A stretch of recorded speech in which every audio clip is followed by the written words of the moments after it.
Oh, it worked. Look at my owie. I don't know where I got that from. No idea. So hi. It's been a little while since I've recorded a video. It's been a while since I've done an actual update video, like on myself, or like sat down and recorded a video. I've done lots of vlogging, but no like sit down talky talk videos. I am currently 16 weeks in 1 day, I think. But for those of you who don't know the story, I will just give a little teeny weeny background. I had to have surgery when I was 4 weeks pregnant. I thought that I lost the baby. Didn't know that I was still pregnant until about almost 8 weeks. I was like a day or two away from being 8 weeks. It was really weird because between weeks 4 and 8, I was having really bad nausea and very tired, and I chalked it up to be because of the surgery that I had. My appetite was nearly gone. I could barely eat, but I would try because I knew that I had to, just for my body's nourishment, because I was still breastfeeding Giuliano. I remember saying quite a few times that my nausea would make more sense if I was still pregnant, because that's how I felt. I felt pregnancy nausea. It wasn't just regular, like, I think I ate something bad nausea, and it was very heartbreaking for me at the time. I had a lot of food aversions. Nothing sounded good to me, like nothing. The few things that did sound good, I couldn't eat a lot of. The only things that I really wanted to eat was like granola bars, lots of water, cookies maybe. I had a lot of cramping and discharge, and 90% of that time between 4 and 8 weeks, I thought it was because my period was going to come. They told me that it would be about 5 weeks or less before my period returned back to normal. So I was waiting for it, and I was having cramps all the time, lots of discharge. I was like, okay, it's gonna happen, and it didn't. So I'm assuming that all those cramps was just uterine stretching. I was very emotional, crying a lot, of course.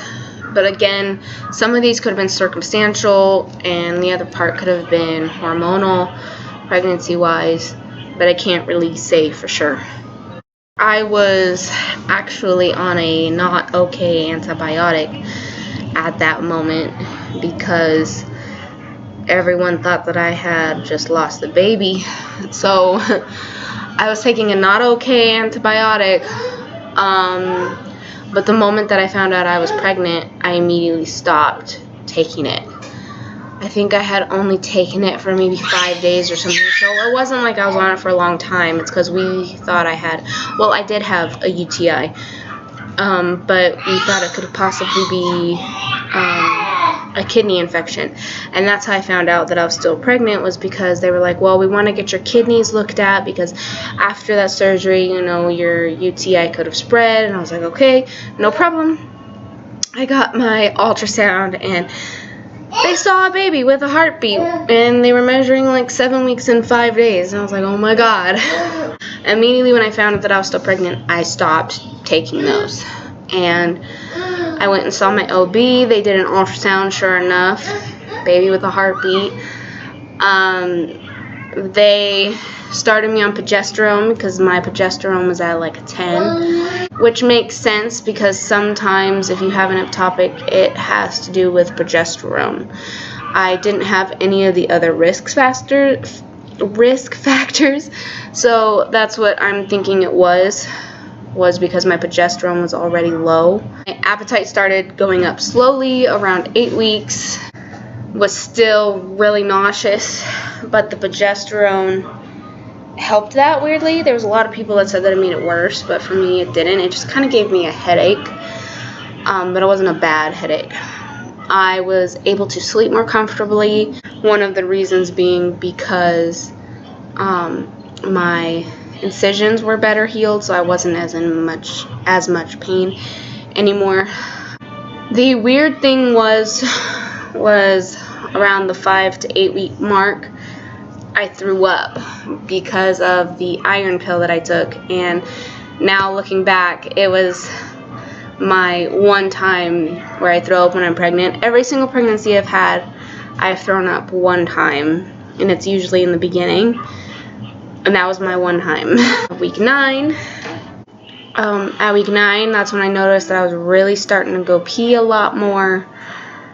I was craving chocolate and cheese. That's it. That's all I wanted was chocolate and cheese. Not together. But I was craving like dark chocolate, milk chocolate, mostly Hershey's. And like cheese sandwiches, grilled cheese, extra cheese on everything. That's how I am anyways, but like I had to have it. Now I wasn't like trying to watch myself or anything. This is when my gas really started to increase. I always felt so bloated in week 9. So bloated. Like I say that, oh, I feel pregnant, but it's really the bloating. And this was around the time that plain water was making me nauseous. I tried to chill it. That didn't work. I tried room temperature. That didn't work. So I needed flavored water to get any type of like hydration in my system. All I wanted was Gatorade and flavored water. But I got sick of the flavored water flavors really fast. Around week 10, I started to feel not so nauseous in the morning time. So that was great. I started having light breakouts on my face. My dry mouth was awful. I had the opposite problem of constipation, which it takes its turns with being constipated, then not constipated, constipated, then not constipated. Thank goodness I don't take a prenatal that has iron, so it's not because of my prenatals that I feel like that. So I don't have anything written down for week 10. It was probably very similar to week 9. I was able to do more normal house chores, which was great for me because my dad was very helpful.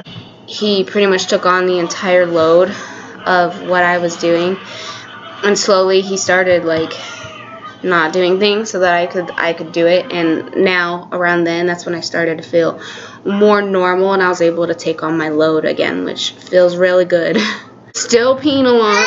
I had this really weird burning pain in my nipples, and it doesn't help that I'm still breastfeeding. So my nipples are very sensitive some weeks, and others they're not. And this week they were sore, but it was more so the burning pain in it. It was really weird. I was starting to have headaches, more noticeable headaches, even though I was still taking progesterone.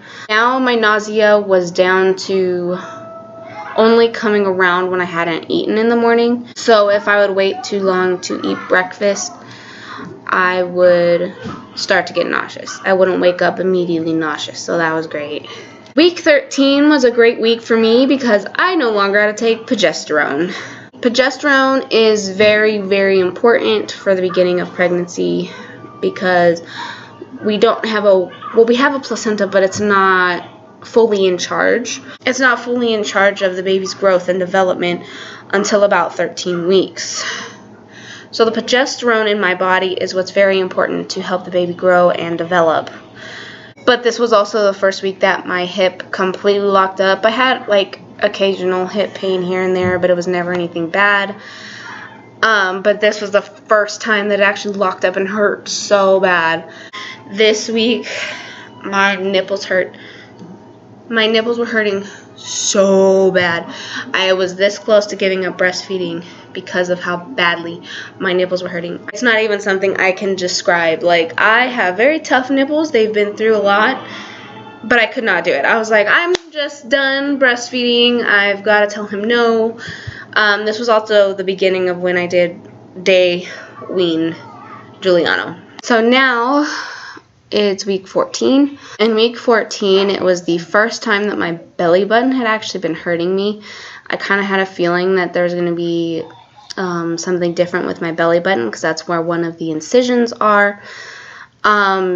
it was the first time that I was like walking around like, holy shit, this hurts. At 14 weeks, I did have a doctor's appointment. We did a pap smear and more blood work. Yay! And this was the week that I got strep throat. Not fun. So now I'm on week 16. I am officially 4 months pregnant. I've been in the second trimester now for like a week, I think. I don't know when it officially ends because there's so much speculation about when the second trimester starts. But I'm in my second trimester now, and everything's been going good so far. I have been having a new kind of pain recently where it's like, okay, everyone knows that my left hip is the one that's always giving me problems. It's locked up a lot of times. Since that first time it's locked up. It's mostly when I do a lot of housework or when I really push myself and I do a lot of walking outside, stuff like that. So that's usually when my hip gives me a problem. But now it's my right side. Not necessarily my hip that hurts. It's like my inner thigh, kind of like where my leg and groin area meet. It's like right there, but also like my upper back area. My skin's kind of cleared up for now, minus this. Again, I have no idea where that came from. My skin's cleared up a lot. I'm still drinking a ton of water. I'm not eating very good, but I'm not eating terrible either. I think I've consumed more vegetables this pregnancy than I ever have. I'm feeling good. I'm very happy. And for those of you wondering, I do know what the gender is. That will also be in another video. So anyway, that's all the updates that I have for now. As the week progresses, I will, of course, write stuff down if anything happens. I've been feeling the baby move around a little bit on the inside. It's very sporadic and random. It's like not every single day, but it's more often now than it was before. That's exciting.